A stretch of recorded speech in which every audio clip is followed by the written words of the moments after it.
एक गरीब ब्राह्मण परिवार था। उस परिवार में पति पत्नी एवं उसकी एक बेटी भी थी। उनकी पुत्री समय के गुजरने के साथ साथ धीरे धीरे बड़ी होने लगी। उस पुत्री में बढ़ती उम्र के साथ सभी स्त्रीयोजित सद्गुणों का विकास हो रहा था। वह कन्या सुंदर, संस्कारवान एवं गुणवान थी, परंतु गरीब होने के कारण उसका विवाह नहीं हो पा रहा था। एक दिन उस ब्राह्मण के घर एक साधु महाराज पधारे। साधु उस कन्या के सेवा भाव से अत्यधिक प्रसन्न हुए। कन्या को लंबी आयु का आशीर्वाद देते हुए साधु ने कहा कि इस कन्या के हाथ में विवाह योग्य रेखा नहीं है। तब ब्राह्मण दंपति ने साधु से इसका उपाय पूछा। कन्या ऐसा क्या करे कि उसके हाथ में विवाह योग बन जाए। साधु महाराज ने कुछ देर विचार करने के पश्चात अपनी अंतर्दृष्टि से ध्यान करके बताया कि कुछ ही दूरी पर गांव में सोना नाम की एक धोबिन महिला अपने बेटे और बहू के साथ रहती है, जो बहुत ही आचार विचार एवं संस्कार संपन्न तथा पतिपरायण है। यदि यह सुकन्या उस धोबिन की सेवा करे और वह महिला इसकी शादी में अपनी मांग का सिंदूर लगा दे तथा उसके बाद इस कन्या का विवाह हो जाए, तो इस कन्या का वैधव्य योग मिट जाएगा। साधु ने यह भी बताया कि वह महिला कहीं बाहर आती जाती नहीं है।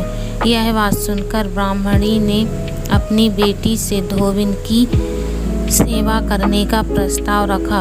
अगले दिन से ही कन्या प्रातःकाल ही उठकर सोना धोबिन के घर जाकर साफ सफाई एवं अन्य सारे कार्य करके अपने घर वापस आने लगी। एक दिन सोना धोबिन अपनी बहू से पूछती है कि तुम तो सुबह ही उठकर सारे काम कर लेती हो और पता ही नहीं चलता। बहू ने कहा, माँ जी, मैंने तो सोचा कि आप ही सुबह उठकर सारे काम खुद ही ख़त्म कर लेती हैं। मैं तो देर से उठती हूँ। यह सब जानकर दोनों सास बहू घर की निगरानी करने लगी कि कौन है जो सुबह घर का सारा काम करके चला जाता है। कई दिनों के बाद धोबिन ने देखा कि एक कन्या मुँह ढके अंधेरे में घर में आती है और सारे काम करने के बाद चली जाती है। जब वह जाने लगी तो सोना धोबिन उसके पैरों पर गिर पड़ी। पूछने लगी कि आप कौन हैं और इस तरह छुपकर मेरे घर की चाकरी क्यों करती हैं। तब कन्या ने साधु द्वारा कही गई सारी बात बताई। सोना धोबिन पतिपरायण थी, अतः उसमें तेज था। वह तैयार हो गई। सोना धोबिन के पति थोड़ा अस्वस्थ थे। उसने अपनी बहू से अपने लौट आने तक घर पर ही रहने को कहा। सोना धोबिन ने जैसे ही अपनी मांग का सिंदूर उस कन्या की मांग में लगाया, सोना धोबिन का पति मर गया। उसे इस बात का पता चल गया। वह घर से निराजल ही निकली थी,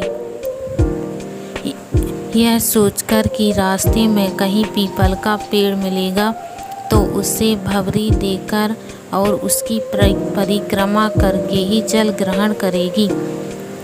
उस दिन सोमवती अमावस्या थी।